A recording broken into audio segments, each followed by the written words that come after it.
உங்களுடைய ஆண்டு வருமானம் 7 லட்சத்துக்கும் கீழே இருந்தது என்றால், 7 லட்சம் வரைக்கும் உங்களுடைய ஆண்டு வருமானம் இருந்தது என்றால், நீங்கள் 1 ரூபாய் கூட வருமான வரி கட்டணுங்கிற அவசியமே கிடையாது. நியூ டாக்ஸ் ரெஜிம், அதாவது வரி செலுத்துறதுல புதுசா கொண்டு வந்திருக்காங்க. இது மூலமாக மோடிஜி அவர்களுடைய ஆட்சியில கொண்டு வரப்பட்டு உங்களுடைய ஆண்டு வருமானம் 7 லட்சம் ரூபாய் வரைக்கும் இருக்கு என்றால் நீங்கள் 1 ரூபாய் கூட வரி கட்டணும்னு அவசியமே கிடையாது. 7 லட்சம் ரூபாய் வரைக்கும் இருக்கு என்றால் அவர்கள்லாம் நம்மளை போன்ற மிடில் கிளாஸ் வர்க்கத்தை சேர்ந்தவர்கள். இவர்கள் 1 ரூபாய் கூட வரி செலுத்த வேண்டாம் அப்படிங்கிற பல்வேறு விஷயங்களை கொடுத்ததுனால வரி சுமை குறைந்துள்ளது.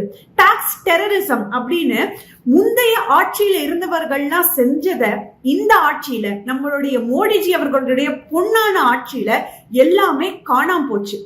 அது மட்டும் கிடையாது, மிடில் கிளாஸ் 7 லட்சம் வரைக்கும் ஆண்டு சம்பாதிச்சிட்டு இருக்கிறவங்க எல்லாருக்கும் இது ஒரு வரப்பிரசாதம். அதனாலதான் மிடில் கிளாஸின் மோடிஜி அவர்கள் வாக்களிப்பீர் மோடிஜி அவர்களுக்கு. ஏன்னா இதுதான் மோடிஜியினுடைய கேரண்டி. மிடில் கிளாஸின் மோடி. ஜெய்ஹிந்த்.